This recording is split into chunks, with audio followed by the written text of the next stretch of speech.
सुनिए डॉक्टर श्याम सुंदर पराशर जी की यह अनमोल कथा। आज की इस कथा में भक्तों आप लोगों को देवर्षि नारद द्वारा महात्म भागवत का महात्म सुनाया जाएगा। तो प्रेम से सुने इस अद्भुत कथा को और अपने जन्म जन्मांतरों के कल्प कल्पांतरों के पापों का हरण करें। तो प्रेम से बोलिए भक्तों श्री राधे राधे। किसी को बहुत परेशान करते ही रहते हैं, उनका काम ही है परेशान करना, चंदा वसूली करना, उल्टा सीधा लोगों को सताना। परंतु बहुत बड़े नेता ने आकर के या पीठ थपथपा दी आपके, ये हमारे आदमी है, इनका ध्यान रखना भाई। तो जितने भी बदमाश होते हैं और भी जो उपद्रवी तत्व होते हैं वो अपने आप दूर हो जाते हैं। भैया वो उनका आदमी बन गया है, अब ये स्वतंत्र नहीं रहा, इसके ऊपर किसी का हाथ है, इसलिए अब इससे बच के रहना। उसी प्रकार माया उन्हीं को सताती है जो भगवान से विमुख हैं, जो भगवान को भुला के अपनी मस्ती में स्वतंत्र, परम स्वतंत्र न सिर पर कोई। तो जिनके सिर पर किसी का हाथ नहीं, स्वच्छंद विचरण कर रहे हैं, माया उन्हें भगवत विमुख प्राणियों को खूब नचाती है। परंतु जैसे ही भगवान के सन्मुख जीव आया और भगवान ने उसके सिर पर यद कृपा का हाथ रख दिया और माया ने देख लिया कि माधव का सिर के ऊपर हाथ है इसके, तो माया तुरंत प्रणाम करके खिसक जाती है, फिर उस जीव को नहीं सताती। इसलिए माया मेताम तरंतिते, बड़ी सरलता से वो माया को पार कर जाते हैं। बोल भक्तवत्सल भगवान की।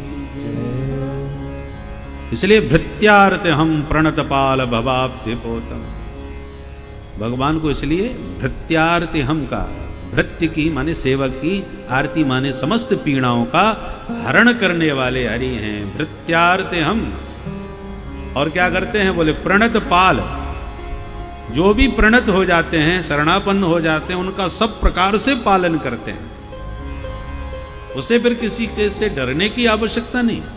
सकरदेव प्रपन्नाय तबास्मीति च याचते अभयम सर्वभूतेभ्यो, केवल एक से अभय नहीं करते, सर्वभूतेभ्यो अभयम, अभयम सर्वभूतेभ्यो ददामे तद व्रतम मम एतद मम व्रतम। भगवान कहते हैं ये मेरा व्रत माने संकल्प है, प्रतिज्ञा है, मैं अपने शरणापन्न भक्त को सब प्रकार से अभय करता हूं, निर्भीक कर देता हूं। इसलिए सुखदेव जी ने कहा जब तक प्रभु का आशीर्वाद नहीं होगा बाहर आने वाला नहीं। और जैसे ही भगवान ने आशीर्वाद दिया तब सुखदेव जी प्रकट भये। बोल सुखदेव भगवान की जय। यम प्रव्रजन्तमनुपेतमपेत कृत्यम द्वैपायनो विरह कातर आजुहावे। पुत्रेति तन्मयतया तरवोभिनेदो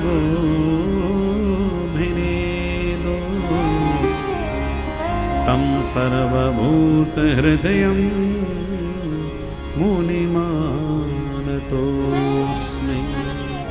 ऐसे सर्वभूत हृदय सुखदेव जी के पाद पद्मों में हम बारंबार प्रणाम करते हैं।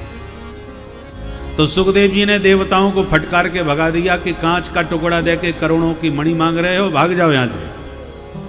को कांचक को मणिर महा, ऐसी यह देव दुर्लभ दिव्य कथा है जो संतों की कृपा से, सुखदेव जी जैसे परमहंसों की कृपा से आज हम आपको सुलभ हो रही है। सौनक जी ने कहा जब इतनी जोरदार कथा है महाराज तो 7 दिन में ही चटपट क्यों सुना देते हो? पितृपक्ष 15 दिन का होता है तो 15 दिन सुनाओ, या मास पारायण सुनाओ। इस 7 दिन में सुनने की परिपाटी कहां से प्रारंभ हो गई? सूत जी कहते हैं ऋषियों ये परंपरा सनक सनंदन सनातन सनत कुमार जी ने देवर्षि नारद को सुना करके प्रारंभ करी। सौनक जी आश्चर्यचकित हो गए, बोले महाराज लोक विग्रह मुक्तस्य नारदस्य स्थिरस्य च। पाठांतर से कहीं मुक्तस्य पाठ आता है, कहीं युक्तस्य पाठ आता है। नारद जी तो दुनियादारी से मुक्त हैं, निष्प्रपंच हैं। ऐसे जीवन मुक्त नारद जी को ये सप्ताह विधि से सुनने की कथा उत्कंठा कहाँ उत्पन्न हुई, कैसे उत्पन्न हुई, क्यों सुनी उन्होंने, कहाँ बैठ के सुनी, थोड़ा विस्तार से समझाइए। सूत जी कहते हैं अच्छा तो सुनो। एकदा हि विशालायां चत्वार ऋषयो मलाः सत्संगार्थं समायाता तत्र सोस्तत्र नारदम्। एकदा, एक दिन की बात, विशालायाम, विशालापुरी कहते हैं बद्रीनाथ को। बद्री नारायण को विशालापुरी क्यों कहते हैं? एक विशाल नाम के राजा थे। शत्रुओं से युद्ध करते करते वो हार गए, उनका संपूर्ण साम्राज्य शत्रुओं ने हड़प लिया। तो राज्य से वंचित होकर के, धनहीन होकर के, दुखी होकर के अंत में बद्रीनाथ में चले आए और विशाल तप किया, बहुत कठोर तप किया। भगवान श्रीमन नारायण प्रभु प्रकट हो गए। नर नारायण वहां नित्य निवास करते हैं, तपस्थली है बद्री विशाल। प्रकट होके बोले, तो भगवान को देने में असंतुष्टि हुई। किसी महापुरुष से कोई बढ़िया कीमती चीज मांगो तो देने में अच्छा लगता है, और तुच्छ कोई वस्तु मांगो तो देने वाले को भी संकोच लगता है, मैं क्या दे रहा हूं इसको। तो राजा ने तो अपनी बुद्धि से मांगा तो मुझे धन संपदा मिल जाए जो मेरे से छिन गई है। विशाल तप भी किया है विशाल, और मांगा है तुच्छ राज्य, इसलिए तुम्हारा गया हुआ राज्य तुम्हें मिल ही जाएगा। और जिस ढंग से तुम्हारे नाम को तुमने सफल करते हुए विशाल तप किया है, इसलिए इस तपस्थली को, अपने इस धाम को ही मैं तुम्हारा नाम प्रदान करता हूं। लोग इसे विशालापुरी कह करके पुकारा करेंगे, तुम्हें स्मरण करेंगे। ये भगवान ने गिफ्ट में अपनी ओर से दे दिया, जबकि मांगा नहीं था ये। ठाकुर जी तो परम उदार है, ऐसो को उदार जग माए, तब से इसको विशालापुरी भी कहने लगे। तो एकदा ही विशालायाम, एक बार उसी विशालापुरी में नारदम ददृशो, उन्हें दूर से नारद जी दिखाई पड़ गए तो प्रसन्न हो गए, चलो बहुत बढ़िया महात्मा मिले हैं, बैठ के सत्संग करें। पर जैसी नारद जी के निकट उत्साह में भरे चारों भाई आए, पर नारद जी का हाल देख करके सब आश्चर्यचकित हो गए। चिंता में डूबे बेचारे भागे भागे चले जा रहे हैं नारद जी। दूसरों की चिंता दूर करने वाले बाबा ये स्वयं कहां चिंता में फंस गए। सनकादिकों ने टोका, कथम ब्रह्मन दीन मुख कुतश्चिंता तुरो भवान त्वरितम गम्यते कुत्र कुतश्चा गमनम तब इदानीं शून्य चित्तोऽसि गतवित्तो यथा जना उचितं वद कारणम्। ओ ब्रह्मन कथम दीन मुख, अरे नारद जी महाराज मुंह कैसे लटक रहा है तुम्हारा, कौन सी चिंता तुम्हें खाई जा रही है, कहां से आ रहे हो, कहां जा रहे हो। आपका मुख तो ऐसा लग रहा है जैसे गत वित्तो, किसी का धन किसी ने लूट लिया हो। तुम्हारा कौन सा धन चला गया, तुम्हें किसने लूट लिया महात्मा। नारद जी बोले, बड़े भैया आप खूब पधारे, मैं सचमुच बड़ा परेशान हूं, पर मेरी परेशानी का कारण क्या है वो सुनिए। भारत में सत्संग की भावना से गया, मैंने कोई तीर्थ नहीं छोड़ा, सारे तीर्थों में गया, कहीं भी शांति नहीं मिली, ना सत्संग मिला। संतों के पास गया, संतों में पाखंड का बोलबाला बढ़ता जा रहा है। गृहस्थों के यहां दंपति नाम च कलकनम, पति पत्नी में ही संग्राम मचा हुआ है, अन्य संबंधों की तो बात क्या करें।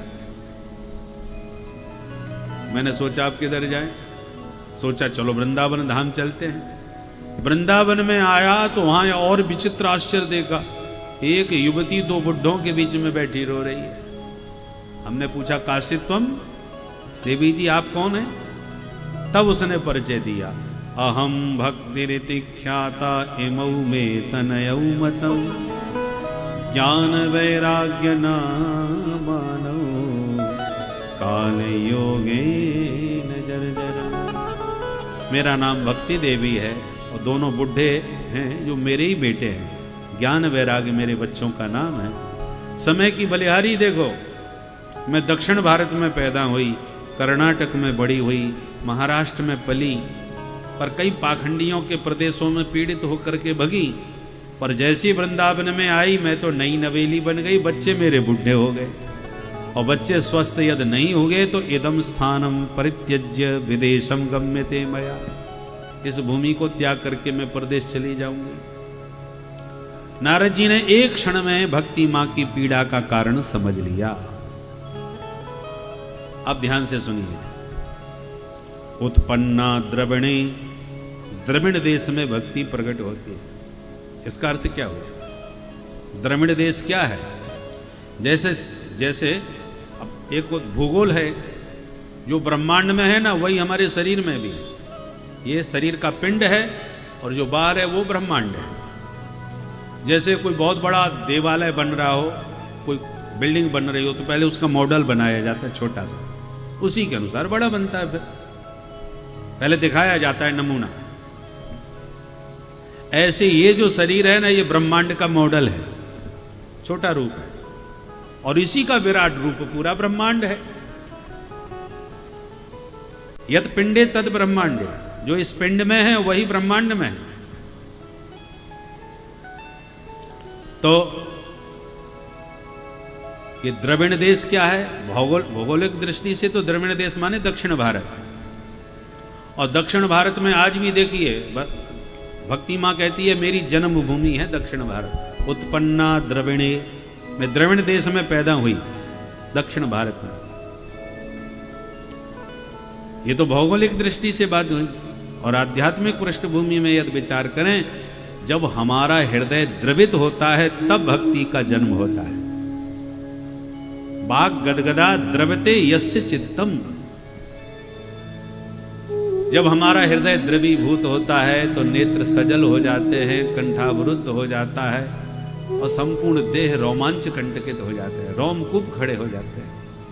तब जान लो आपका हृदय पिघल रहा है। द्रविड़ माने द्रवित होने का मतलब पिघलना। स्वभावतः सोना कठोर होता है, और थोड़ी सी आंच मिल जाए तो पिघल जाता है।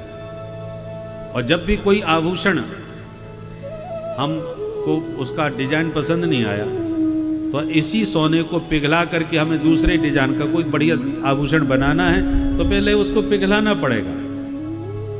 बिना द्रवित करे वह दूसरा आकार धारण नहीं कर सकता।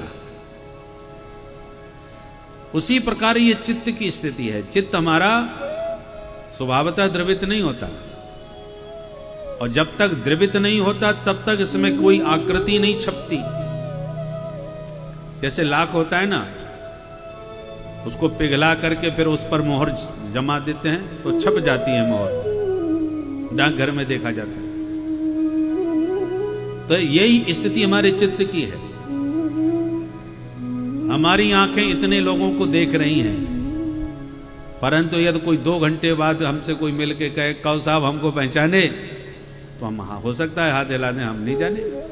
अरे साहब अब आप तर्क दो, हम 3 घंटे तुम्हारे सामने बैठे रहे और तुम्हारी कथा सुनते रहे, फिर भी आप हमको भूल गए, नहीं पहचान पा रहे, तो हमको कहना पड़ेगा भाई तुम सामने तो बैठे रहे थे, हम लोगों का साथ तो रहा पर संग नहीं हुआ। साथ में और संग में अंतर होता है। साथ साथ बैठे हैं तो ये साथ है। संग होता है कि जिसको हम अपने मन में बैठा लें, मन से जिसका संबंध। तन के पास में बैठे हैं तो साथ है, और जो मन के पास बैठ जाता है वो संग है।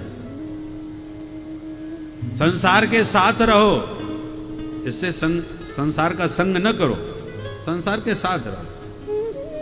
संग करना है तो संतन के संग लाग रहे, संतों का संग करो, सत्संग करो, सत का संग करो। इसका नाम सत्संग है ना, सत का संग करो। जो सत है उसको मन में बैठाओ, असत को मन में बैठाओगे तो रोना पड़ेगा। असत माने नासवान, अनित्य नासवान वस्तु है, उसको यदि मन में आपने बैठा ली, ये गाड़ी कितनी जोरदार, हमको तो इतना पसंद है कि जब तक इसको दिन भर में 2-4 बार हाथ फेर के साफ न कर दें हमारा तो मन ही नहीं लगता। अब किसी कारण से ठुक गई एक्सीडेंट में, अब देखिए आप अपनी मन स्थिति, मैं तो खरोंच भी नहीं लाने देता था, आज बताओ कि इसका क्या हाल हो गया। अब ये गाड़ी का उदाहरण है, ये शरीर रूपी गाड़ी भी ऐसी ही है, चाहे जितना क्रीम पाउडर लिपस्टिक लगा के चमका लो, कब किस दिन ये पिचक जाए कोई भरोसा नहीं। कोरोना काल वैसे ही चल रहा है, बोलो राधे राधे। तो ऐसी वस्तु को मन में मत बैठाओ जो कभी भी तुम्हारा साथ छोड़ दे, क्योंकि जिस वस्तु में जितनी आसक्ति प्रीति होती है उसके छूटने पर उतना ही कष्ट होता है, और हमने आसक्ति उसी में कर रखी है जो एक दिन टूटने वाली है, छूटने वाली है। इसलिए सत्संग का मतलब जो सत माने शाश्वत, नित्य, अविनाशी जो वस्तु है उसका जब संग करोगे तो उसका कभी विनाश होने वाला नहीं है, उसके वियोग में आपको भी कभी रोने का कारण नहीं बनेगा। इसलिए मीराबाई कहती हैं, आन मिलो अविनाशी रे, अविनाशी से प्रीति होनी चाहिए। तो सत का संग करो। तो ये जो भक्ति है ना, ये हमारा हृदय जब पिघलता है तब भक्ति जन्म लेती है। तो जब जब जहां जहां जिस स्थिति में आप अनुभव करें हृदय द्रवीभूत हो, तो समझ लो भक्ति उत्पन्न हो गई। अब जिसके कारण हृदय द्रवित होता है उसी में भक्ति होती है। यदि भगवान के गुणगण श्रवण करने से तुम्हारा चित्त द्रवीभूत हुआ है तो वो भगवान की भक्ति है। यदि पुत्र के प्रेम में आपका चित्त द्रवीभूत हुआ है तो पुत्र की भक्ति है। पति का स्मरण करके चित्त द्रवित हुआ है तो पति की भक्ति है। भक्ति जन्म ले रही, भक्ति माने सेवा, भज सेवायाम धातु से भक्ति शब्द बनता। तो जिसके प्रति आपकी प्रीति हो, प्रीति का ही स्वरूप भक्ति है। तो भगवान में यदि भक्ति सच्ची है, भगवान में आपकी प्रीति सच्ची है, तो भगवान का गुणगण श्रवण करते ही आपका चित्त द्रवीभूत हो जाएगा। हनुमान जी राम जी के प्रेमी हैं, तो जहां राम जी का कीर्तन हुआ वहीं वो द्रवित हो जाते हैं।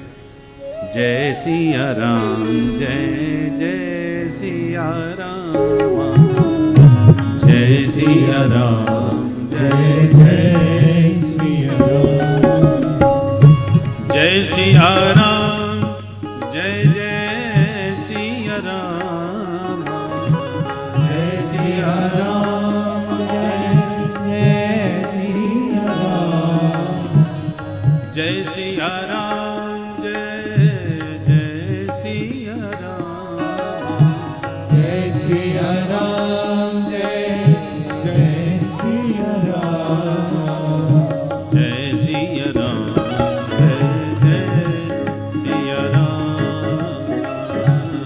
सिया राम, जय जय सिया राम, जय जय सिया राम। यत्र यत्र रघुनाथ कीर्तनम तत्र तत्र कृतमस्तकाञ्जलि वाष्पवारि परिपूर्ण लोचनम मारुतिं नमत राक्षसांतकम।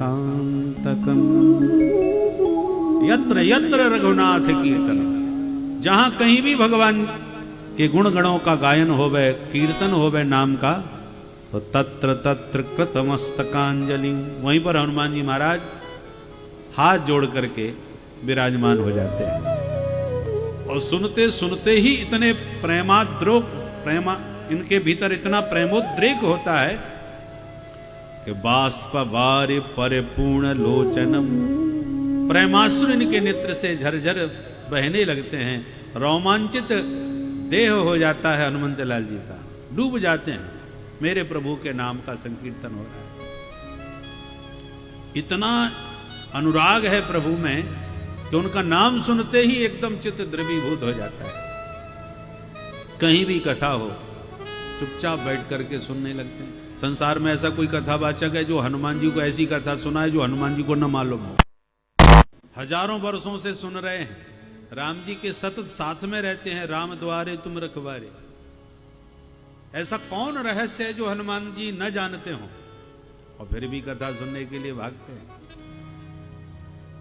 प्रभु चरित्र सुनबे को रसिया, प्रभु चरित्र सुनबे को रसिया, प्रभु चरित्र सुनबे को रसिया, प्रभु चरित्र सुनबे को रसिया, राम लखन सीता मन बसिया, राम लखन सीता मन बसिया, सीता मन बसिया, सीता मन बसिया। भगवान के चरित्र सुनने के परम रसिक हैं। हम तो 4 बार कथा सुन लें एक बार और 5वीं बार सुने और ये तो सुनी सुनाई है, कोई नई कथा सुनाओ। और नई कथा सुनाने के चक्कर में लोग व्यासों ने फिर कोर्स ही बदल दिया। राम कथा तो खूब सुन चुके हो, अब तो आत्मकथा सुनाना चालू कर देते हैं कि एक बार हम वहां गए थे, हमने ये देखा, हमने वो अनुभव किया। तो जो प्रीति जिसमें होती, देखो आपके बच्चे ने कोई बहुत बड़ा पुरस्कार प्राप्त किया, राष्ट्रपति पुरस्कार उसे मिला, बच्चे ने सबसे पहले सूचना आपको दी, आपको सब जानकारी है क्योंकि आप निरंतर उसके संपर्क में थे कि आज उसे पुरस्कार मिलने वाला है, जीतेगा कि हारेगा। आप उसके परम अंतरंग हैं, निरंतर उनके संपर्क में हैं, आपको सब पता है एक एक क्षण क्षण की घटना, क्या मिला, क्या पाया, किस किसने सम्मान किया। परंतु बाद में जब आसपास मोहल्ले में चर्चा का विषय बनता है, जब अखबार और टेलीविजन आदि के माध्यम से लोगों को पता चलता है, तो आसपास के लोग, मित्र, संबंधी सब आते हैं और सुनाया, अरे सुना भाई तुम्हारे बेटे ने तो कमाल कर दिया, पता चला कि नहीं। तो कभी कभी हम जानते हुए भी अनजान बन के कहते हैं हाँ कुछ सुना तो है, तुमने क्या सुना ये बताओ। हमसे अतिरिक्त, हमसे ज्यादा कोई नहीं जानता उसके बारे में, फिर भी हम अनजान इसलिए बनना चाहते हैं ताकि दूसरे के मुख से भी तो सुनने को मिले। तो जितना अधिक आपके प्रिय की कोई प्रशंसा करता है उतना ही आपका उत्साह वर्धन होता है, आप आह्लादित होते हैं, जानते हुए भी अनजान बन करके और पूछते हैं और बताओ तुम्हें कैसे पता चला, कहां से पता चला और क्या क्या सुना, क्योंकि प्रिय की चर्चा में आनंद मिलता है। ऐसे हनुमंत लाल जी को सारे चरित्र आते हैं, सब जानते हैं, स्वयं कथा कहते हैं। अशोक वाटिका में किशोरी जी सशोक बैठी थी, तो जैसे हनुमान जी ने देखा, देख जानकी दीन दशा में जब किशोरी जी को देखा तो विचार किया इनका शोक कैसे दूर करूं। जीवन का शोक समाप्त करना है तो कथा से ही हो सकता है। कथा शब्द का अर्थ क्या होता है? कम नाम सुख का है, कम सुखम स्थापयति, जिसका श्रवण करते ही हृदय में सुख की स्थापना हो जाए, आनंद भर जाए, उसका नाम कथा है। तो हनुमान जी को लगा मेरा परिचय तो माता जी से अभी हुआ नहीं है, पहली बार मिलूंगा, अब इनका कष्ट मैं कैसे दूर करूं। तो एक ही उपाय हनुमान जी ने सोचा, रामचंद्र गुण बरने लागा, रामचंद्र गुण बरने लागा, रामचरित गुण बरने लागा, रामचरित गुण बरने लागा, सुनत ही सीता कर दुख भागा, सुनत ही सीता कर दुख भागा, सुनत ही सीता कर दुख भागा, सुनत ही सीता कर दुख भागा, रामचरित गुण बरने लागा, बरने लागा। कथा कौन कह सकता है? तरुपल्लव में ऊपर बैठ करके कथा सुनाई हनुमान जी ने। श्रोता नीचे, वक्ता ऊपर होता है ना।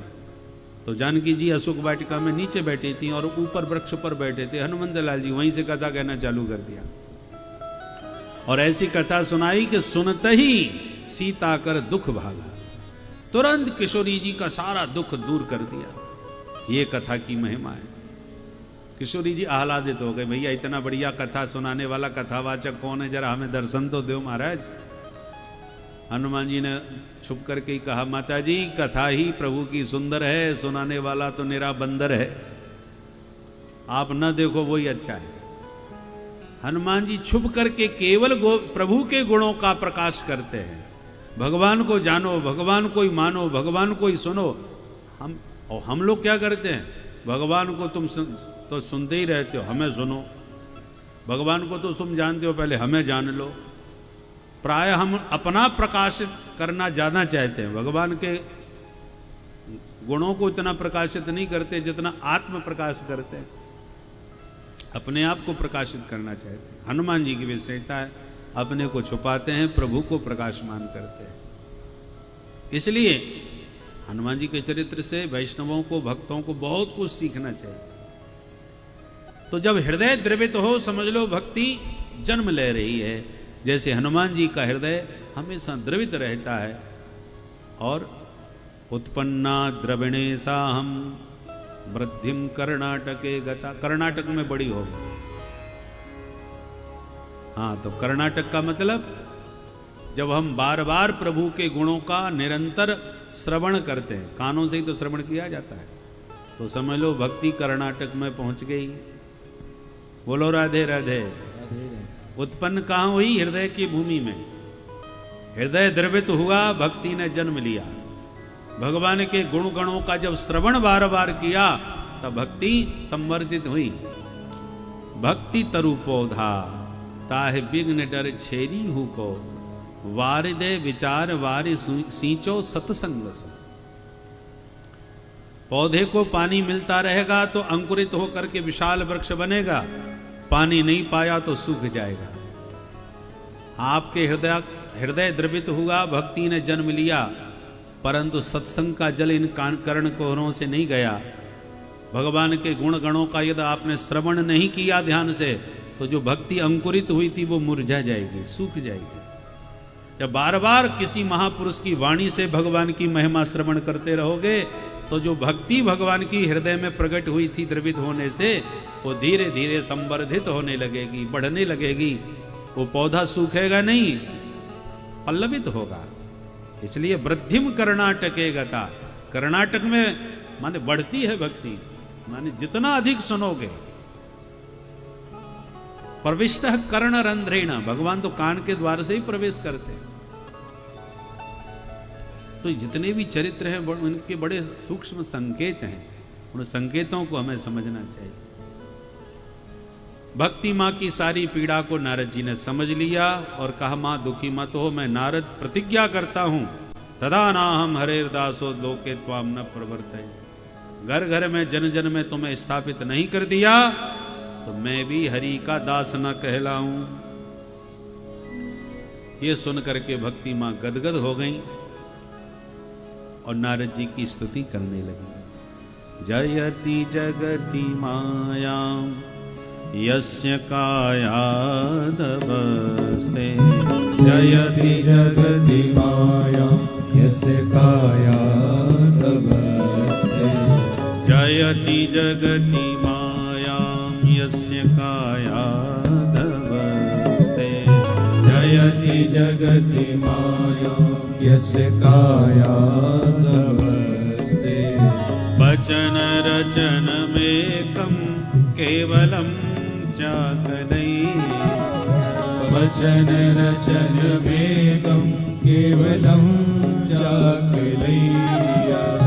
ध्रुव पदमपि यातो यत्कृपातो ध्रुवोऽयं, पदमपि यातो यत्कृपातो ध्रुवोऽयं, ध्रुव पदमपि यातो यत्कृपातो ध्रुवोऽयं, ध्रुव पदमपि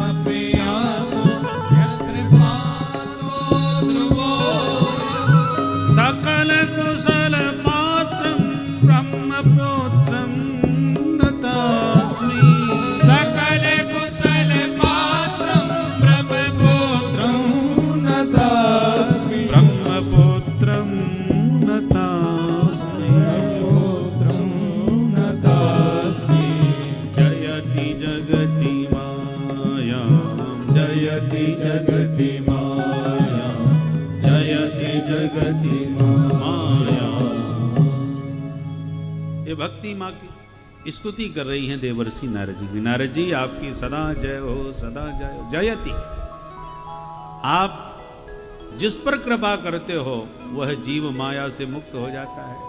आपने प्रहलाद पर कृपा करी, प्रहलाद जी की मां कयाधु, कायाधवस्ते, कयाधु पुत्र प्रहलाद पर आपने कृपा करी तो भक्त शिरोमणि प्रहलाद जी हो गए। आपने ध्रुव जी के ऊपर अनुग्रह किया तो ध्रुव जी को आज आकाश में दैदीप्यमान तारा बना दिया, ध्रुव पद को प्राप्त हो गए ध्रुव जी महाराज। तो जैसे ध्रुव प्रहलाद पर कृपा करी महाराज, वैसे मेरे बच्चों पर भी कृपा करो। नारद जी बोले, देवी जी आप इतनी दुखी क्यों हो रही हो? अरे दुखी नहीं होंगी महाराज, बच्चे बीमार हैं। तो देवी जी, श्री कृष्ण चरणाम भोजम स्मर दुखम गमिष्यति, गोविंद के चरण कमलों का स्मरण करो, सारा दुख क्लेश संकट सब दूर हो जाए। हरि स्मृति ही सर्व विपद विमोक्षणम, हरि का स्मरण समस्त विपदाओं से मुक्ति देने वाला होता है। ऐसा करके नारद जी ने समझाया और ज्ञान वैराग्य को जागृत करने के लिए वेद वेदांत और गीता का खूब पाठ सुनाया। थोड़ी सी जागृति आई परंतु फिर अचेतन हो गए। तब नारद जी चिंता में पड़ गए। उस क्षण आकाशवाणी हुई, व्योमवाणी तदैवाभून मार्षे खिद्यताम इति। आकाशवाणी ने कहा, हे देवर्षि दुखी मत होइए, परेशान मत होइए। अरे तो पर क्या करूं? नारद जी ने देखा कि मैंने चिकित्सा करी और ज्ञान वैराग्य बेहोश पड़े हैं, उनका रोग दूर नहीं हुआ। और जितनी बढ़िया बढ़िया दवाइयां थी, संजीवनी थी, सब पिला दी मैंने। वेद वेदांत घोषश्च गीता पाठिर मुहुर्मुहुः, वेद सुनाए, वेदांत सुनाया, गीता सुनाई, इतने हैवी डोज दिए, फिर भी मरीज को लाभ नहीं मिला। तो डॉक्टर का चिंतित होना स्वाभाविक है। जिस डॉक्टर ने गारंटी ले ली हो कि मैं इसको ठीक करके रहूंगा, आप निश्चिंत हो जाओ, और फिर वो ठीक ना हो गए तो फिर परिवार से ज्यादा डॉक्टर को टेंशन हो जाता है। भाई हमारी भी तो बदनामी, बात खराब हो रही है हमारी। तो नारद जी भी परम वैद्य हैं, सदगुरु वैद्य वचन विश्वासा। जैसे डॉक्टर के वचन पर मरीज को विश्वास होता है, ऐसी संत रूपी सदगुरु वैद्य पर भी भरोसा होता है। तो नारद जी को चिंता हो गई कि मैंने भक्ति मां को वचन दिया मैं ठीक करूंगा, और जितनी दवाइयां थी सब पिला दी, ये ठीक नहीं हो रहे। तब आकाशवाणी ने कहा, मां खिद्यताम, बिल्कुल खेद न करो, उपाय हमारे पास है। तो दवा बताओ फटाफट, कौन सी औषधि पिलाऊं? आकाशवाणी ने कहा, एतदर्थम तो सत्कर्म सुरर से त्वम समाचर, इनको स्वस्थ करने के लिए तुम्हें सत्कर्म करने चाहिए। नारद जी बोले, धन्य हो। तो इतनी देर से हम कर क्या रहे थे भाई? गीता सुनाई, वेद वेदांत सुनाया, ये सत्कर्म नहीं था क्या? कौन सा सत्कर्म सुनाऊं? ये तो नाम तो बताओ उसका, क्या करूं? बोले, कौन सा सत्कर्म सुनाना चाहिए? तत्ते कर्मा विधास्यन्ति साधव साधु भूषणा, ये रहस्य तो कोई संत बताएंगे, संतों से पूछिए। अरे आवश्यक नहीं है कि एक डॉक्टर सर्वज्ञ हो सकता है आपके मस्तिष्क में ना आ रही हो कोई बात, दूसरा डॉक्टर बताए, तो किसी अपने बड़े डॉक्टरों से परामर्श करने में कोई संकोच थोड़ी करना चाहिए। एक बार जब हम हॉलैंड में थे तो जिनके यहाँ रुके थे वो एक वृद्ध माता थी। उन्होंने कहा, पंडित जी आज मुझे जाना है, बहुत आवश्यक कार्य पड़ गया, इसलिए आज मैं, हो सकता है आज नहीं और कल भी ना आ सकूं। मैंने कहा कोई बात नहीं, परंतु आप जा कहाँ रही हैं? बोले मेरी भतीजी थी, डॉक्टर ने कह दिया कि 2-4 दिन की हैं, अब ये बचेंगी नहीं, तो पूरा कुटुंब परिवार सब उससे मिलने जा रहा है, मैं भी मिले आती हूँ, देख आती हूँ। अरे ठीक है जाइए। गई और 2-4 दिन के बाद आकर के कहती हैं बोले महाराज, मैंने पूछा आने पर कि हमारी आपकी भतीजी का क्या हाल है। बोले महाराज वो तो ठीक हो रही है।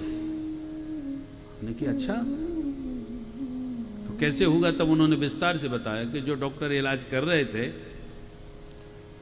उन्होंने तो अपनी पूरी बुद्धि लगा ली और अंत में ये निष्कर्ष निकाला कि अब ये नहीं बचेंगी, तो हमको बता दिया कि आप लोग को जो मिलना जुलना हो मिल लो।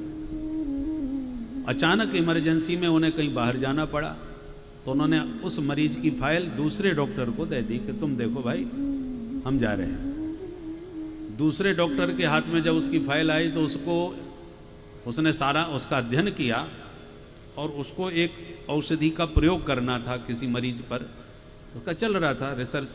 तो उसने कहा ये तो मरने वाली है ही है, इसी पर प्रयोग करके देख लेते हैं, हो सकता है सकारात्मक फल उसका परिणाम हो। उसने उसका प्रयोग किया और वो प्रयोग सफल हो गया और वो एकदम सुधरती हुई स्वस्थ होती चली गई और ठीक होकर के आ गई। बोलो राधे राधे राधे। तो ये कभी कभी प्रारब्ध ऐसे पलट जाता है, यदि नहीं जाते तो शायद वो ठीक होके भी ना आ पाती, दूसरे की दवा काम कर गई। तो नारद जी महाराज आपकी बुद्धि काम नहीं कर रही तो आप किसी संत से पूछिए, वही बताएंगे। साधवः साधु भूषणा। आकाशवाणी केवल इतना मार्गदर्शन कर सकी तो नारद जी वहां से चल दिए कि अब मुझे पता लगाना है वो सत्कर्म क्या है जिससे ये स्वस्थ होंगे। जो भी साधु मिला नारद जी ने एक ही प्रश्न किया, महाराज जी प्रणाम, कृपा करके बताओ सत्कर्म किसे कहते हैं। सामान्य कोई व्यक्ति कहे कि मेरे सिर में दर्द है कि मैं क्या करूं, तो कोई हर व्यक्ति डॉक्टर बन के कोई ना कोई इलाज बता देगा। पर कोई प्रसिद्ध डॉक्टर या किसी से कहे मेरे सिर में दर्द हो रहा है भैया आप बताओ मुझे क्या करना चाहिए, तो हर व्यक्ति हाथ जोड़ेगा, अरे डॉक्टर साहब आप दुनिया का दर्द दूर कर रहे हो, हम आपको क्या बताएंगे। तो नारद जी इतने सुप्रसिद्ध हैं संसार में कि कोई भी इनसे अपरिचित तो है नहीं। जिससे पूछते हैं सत्कर्म किसे कहते हैं महाराज बताओ, वही संत हाथ जोड़ लेते, अरे नारद जी आप हमसे पूछ रहे हो, आपको हम क्या बताएंगे। अब नारद जी परेशान। आकाशवाणी ने कहा संतों से पूछो, संत हाथ जोड़ रहे हैं कि हम तुम्हें क्या बताएं। तो अब हम कहां जाएं? जब कहीं से कोई समाधान नहीं मिला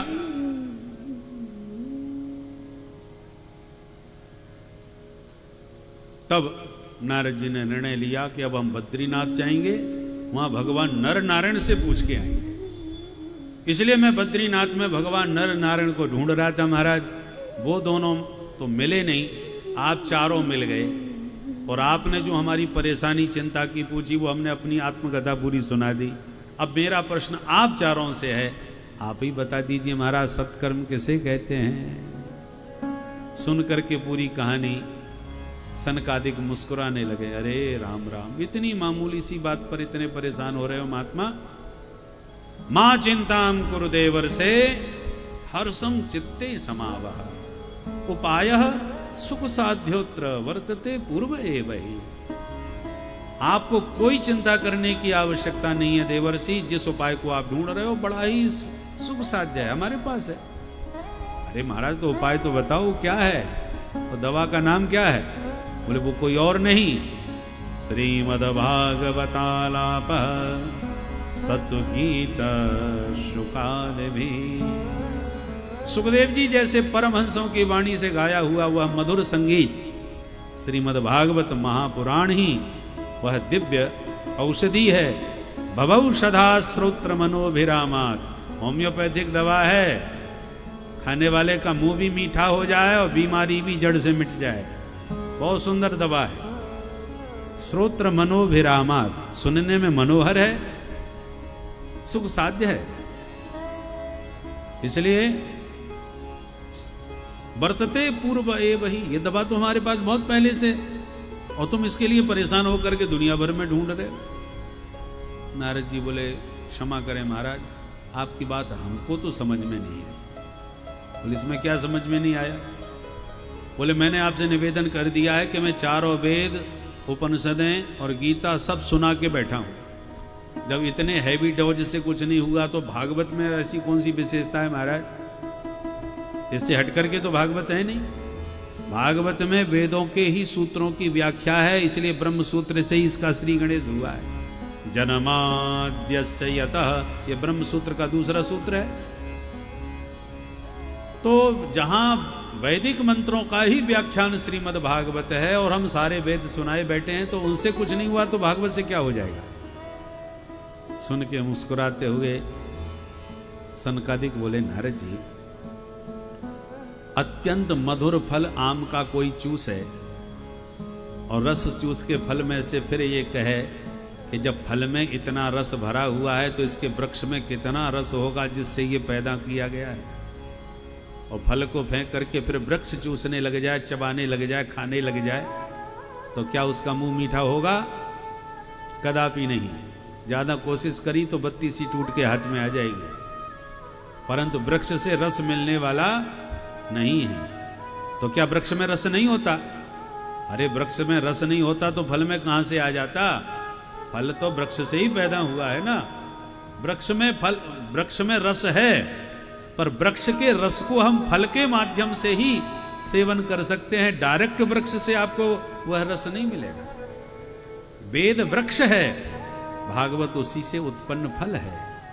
भागवत से जो रस हमको रसिकों को प्राप्त होगा वो वेदों के सूत्रों में सीधा सीधा आपको मिलने वाला नहीं है।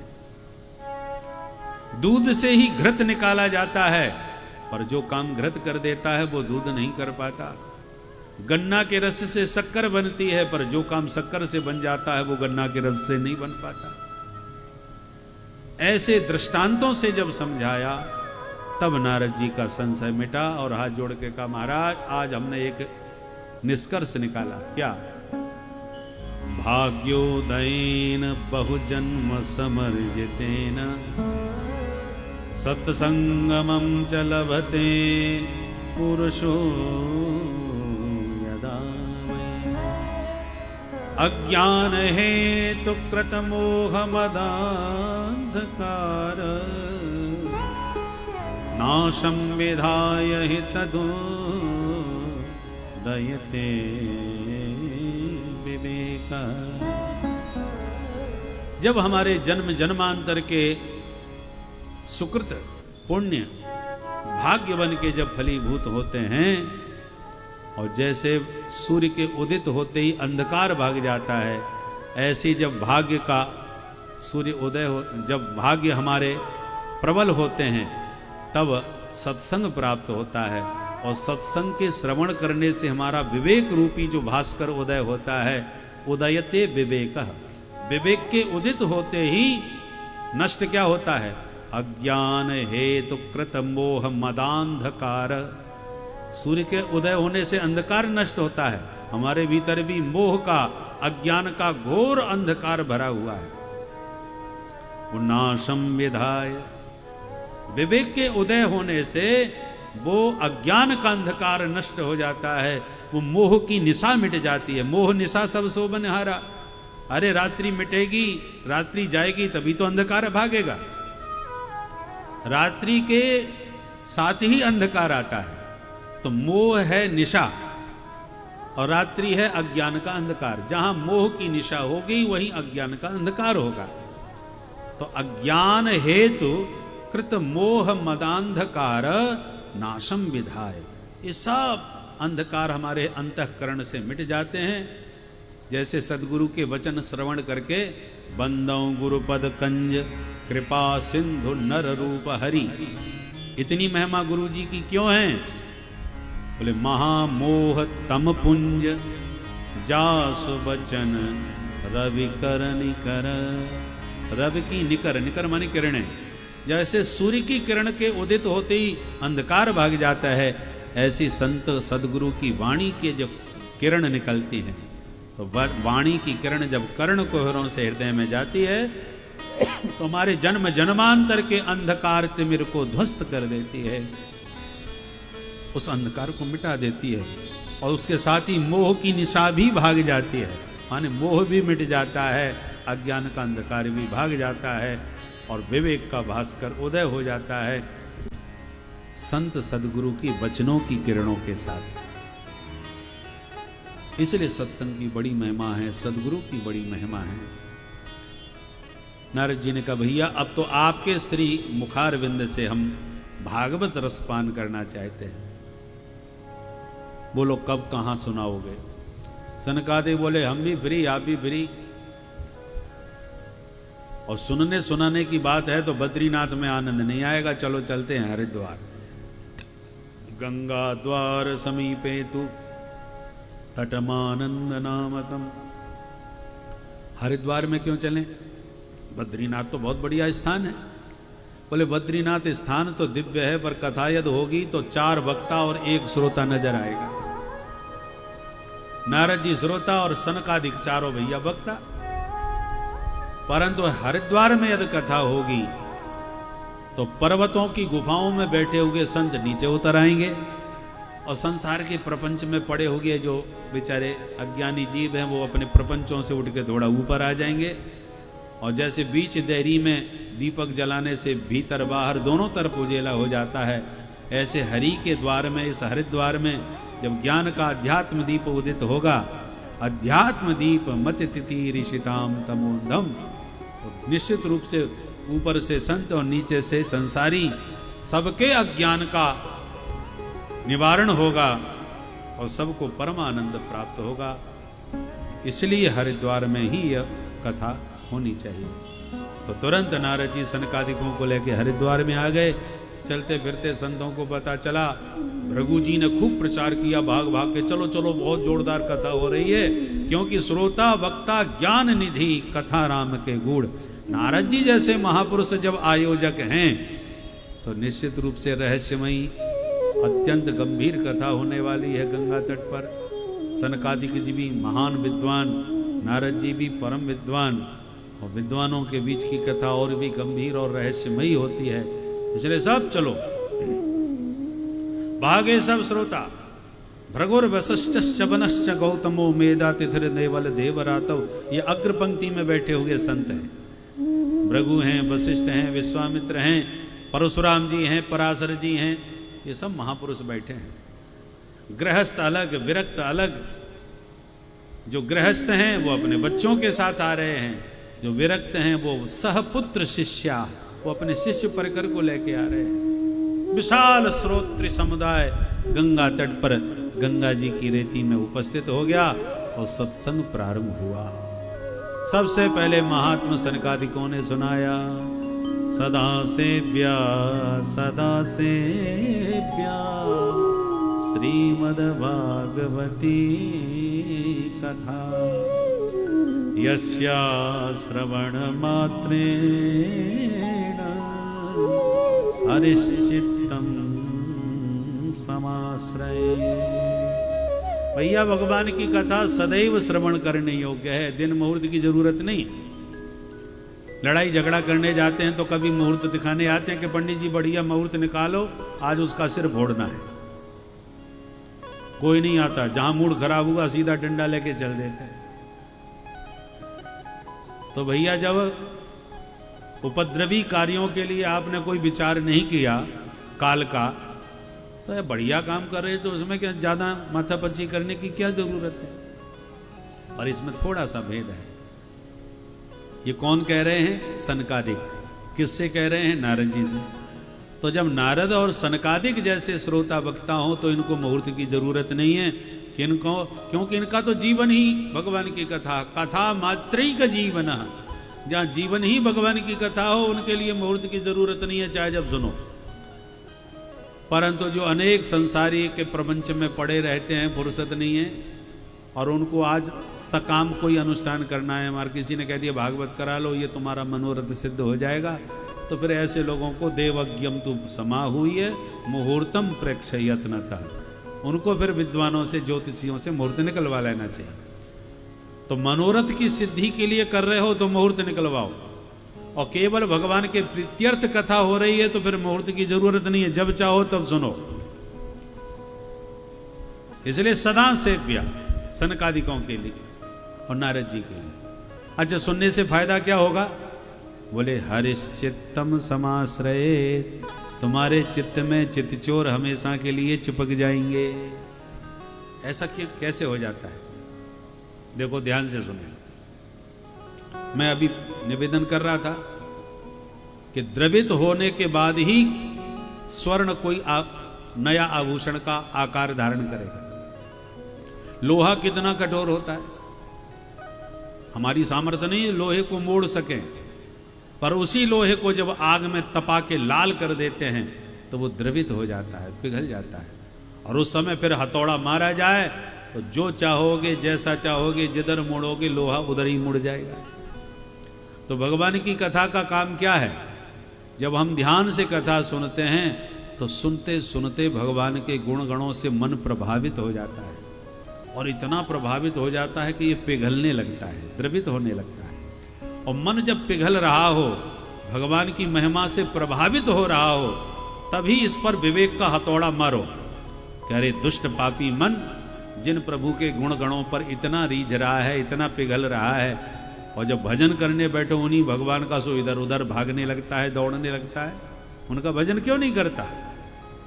गोस्वामी जी ने पूरी राम कथा अपने मनी राम जी को श्रोता बना के सुनाई, और जहां जहां उनका मन पिघलने लगा वहीं पर उन्होंने उसको डांटना चालू किया। अस प्रभु दीन बंधु हरि कारण रहित दयाल, तुलसीदास तेहि तुलसीदास सठ तेहि भज, छाण कपट जंजाल। मन पिघल रहा है गोस्वामी जी का, और गोस्वामी जी कह रहे अरे सठ मन, अस प्रभु दीन बंधु, जो मेरे दीन बंधु भगवान अहिल्या जैसी पापनी पाषाण प्रतिमा पर स्वयं चल करके अपने चरण का स्पर्श करा के उसे पवित्र पतिलोक में भेज देते हैं, ऐसे अहेतु की कृपा करुणा बरसाने वाले राम जी का तू भजन क्यों नहीं करता? छाण कपट जंजाल, ये संसार के कपट जाल को छोड़, और तुलसीदास सठ ते ही भज, अरे सठ मन ऐसे प्रभु जी का तू भजन कर। पाई न कहीं गति पतित पावन राम भज, सुन सठ मना। बार बार उसको सठ कह के डांटते रहते हैं, अरे सठ मन ध्यान से सुन, ऐसा कौन बड़े से बड़ा पापी है जो प्रभु की चरण शरण ग्रहण करके पवित्र नहीं हो गया। पाई न कहीं गति पतित पावन राम भज, सुन सठ मना। ये अंतिम छंद है रामचरितमानस का।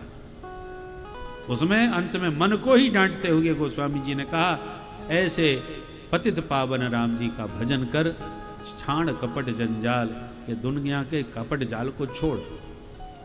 तो चूंकि कथा सुन करके मन पिघला हुआ है, इस समय आप उसे डांटोगे, फटकारोगे, समझाओगे तो तुम्हारी बात सुनेगा, समझेगा और मानेगा भी।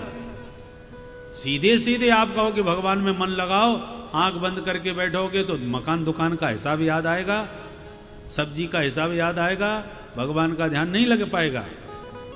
क्योंकि अभी ये मन बड़ा दुष्ट बना बैठा है, कठोर बना बैठा है, इसको मोड़ना बड़ा मुश्किल है। और भगवान के गुणों से जब द्रवित हो रहा हो तब इसको मार करके मोड़ा जा सकता है, प्रभु के चरणों से जोड़ा जा सकता है। तो हम सबको भी 7 दिन बैठ करके केवल कानों से कथा नहीं सुननी, बल्कि मन को कथा सुनानी है, मन लगा के कथा सुननी है। क्योंकि मन जब कथा सुनेगा तभी ये प्रभावित हो करके, द्रवित हो करके भगवान की ओर मुड़ेगा, हरि के चरणों से जुड़ेगा, तभी कथा श्रवण करना और कराना सार्थक हो सकेगा। तो ये महिमा सुनाए जा रहे थे सनकादिक, और उस महिमा को सुन के अचानक एक चमत्कार हो गया। क्या? भक्ति सुतौ तौ तरुणौ गृहीत्वा प्रेमैक रूपा सहसा विरासी। भक्ति सुतौ तौ तरुणौ गृहीत्वा प्रेमैक रूपा सहसा विरासी।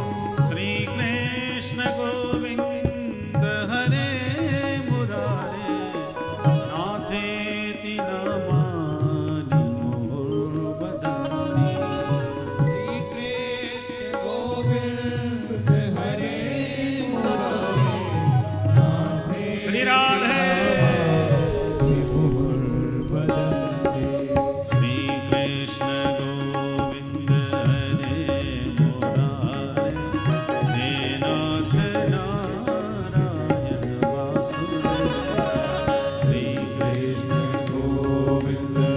प्रतिमा प्रकट हो गई, ज्ञान वैराग्य साथ में है, दोनों पुत्र एकदम तरुण हैं, मस्ती में गा रहे हैं।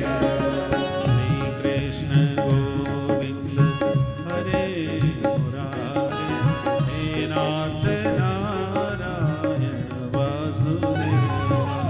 श्री कृष्ण गोविंद हरे अद्भुत संकीर्तन हो रहा है, सभी महात्मा झूम रहे हैं।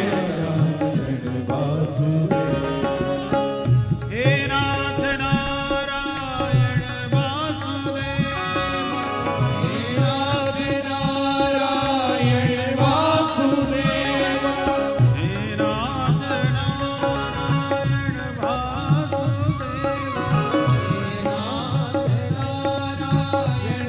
वासुदेव, हे नाथ नारायण वासुदेव, हे नाथ नारायण वासुदेव। जय हो।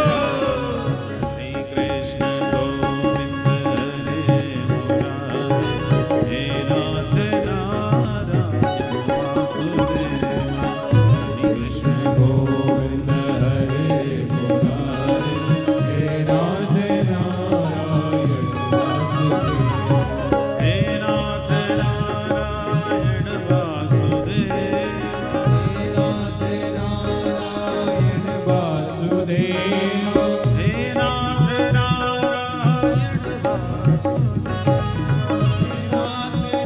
नारायण वासुदेव,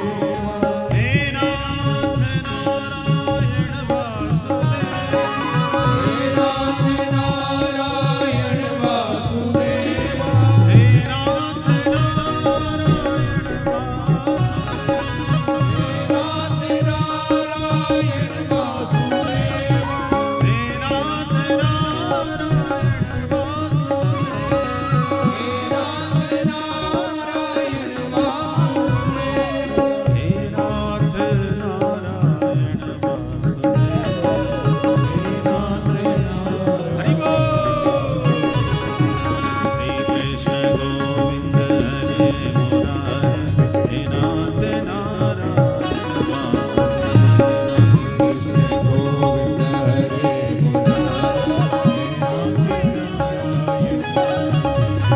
श्री कृष्ण गोविंद हरे मुरारे, हे नाथ नारायण वासुदेव। कृष्ण गोविंद हरे मुरारे, हे नाथ नारायण वासुदेव, हे नाथ नारायण वासुदेव, नारायण वासुदेव, हे नाथ नारायण वासुदेव। नारायण वासुदेव। हरे कृष्ण कृष्ण कृष्ण हरे हरे, हरे राम राम राम राम हरे। हरे कृष्ण कृष्ण कृष्ण हरे हरे, हरे राम राम राम। हरे कृष्ण कृष्ण कृष्ण हरे हरे, हरे राम राम राम। हरे कृष्ण कृष्ण कृष्ण हरे हरे, हरे राम राम राम। हरे कृष्ण कृष्ण कृष्ण हरे हरे, हरे राम राम राम। हरे कृष्ण कृष्ण कृष्ण हरे हरे, राम राम। बोल भक्तवत्सल भगवान की जय, भक्ति महारानी की जय, श्रीमद्भागवत महापुराण की जय, श्री सद्गुरुदेव भगवान की जय, जय जय श्री राधे। भक्ति माँ ज्ञान वैराग्य के साथ हम सबके अंतःकरण में हृदय भवन में विराजमान हो, इसी भाव के साथ आज के सत्र को यहीं विश्राम देते हैं और अपने पूर्वजों को पितरों को प्रसन्नता प्रदान करने के लिए हम अधिक से अधिक संख्या में आएं और इस श्राद्ध पक्ष के अवसर पर पितरों को श्रद्धापूर्वक नमन करते हुए और हृदय में भक्ति ज्ञान वैराग्य को स्थापित करते हुए गोविंद के गुण गणों की गंगा में हम और आप 7 दिन तक अवगाहन करेंगे। अधिक से अधिक स्वयं आवें, अपने इष्ट मित्रों को भी लावें और अधिक से अधिक लोगों को लाभान्वित करें। आइए मिल करके अब भगवान की मंगलमयी आरती करें। बोल भक्त वत्सल भगवान की हरि ओम चंद्रमा मनसो जात सक्षोः सूर्यो अजायत श्रोत्राद्वायुष प्राण समुखादग्निरजायत श्री बांके बिहारी तेरी आरती गाऊं श्री बांके बिहारी तेरी आरती गाऊं श्री रमण बिहारी तेरी आरती गाऊं श्री रमण बिहारी तेरी आरती गाऊं मोर मुकुट तेरे शीश पे सोहे मोर मुकुट तेरे शीश पे सोहे प्यारी बंसी मेरो मन मोहे प्यारी बांसी मेरा मन मोहे देख छवि बलिहारी जाऊं श्री बांके बिहारी तेरी आरती गाऊं चरणों से निकली है गंगा प्यारी चरणों से निकली है गंगा प्यारी जिसने सारी दुनिया तारी जिसने सारी दुनिया तारी उन चरणों के दर्शन पाऊं श्री बांके बिहारी तेरी आरती गाऊं प्यासी अनाथ के नाथ आप हो प्यासी अनाथ के नाथ आप हो सुख दुख जीवन प्यारे साथ आप हो सुख दुख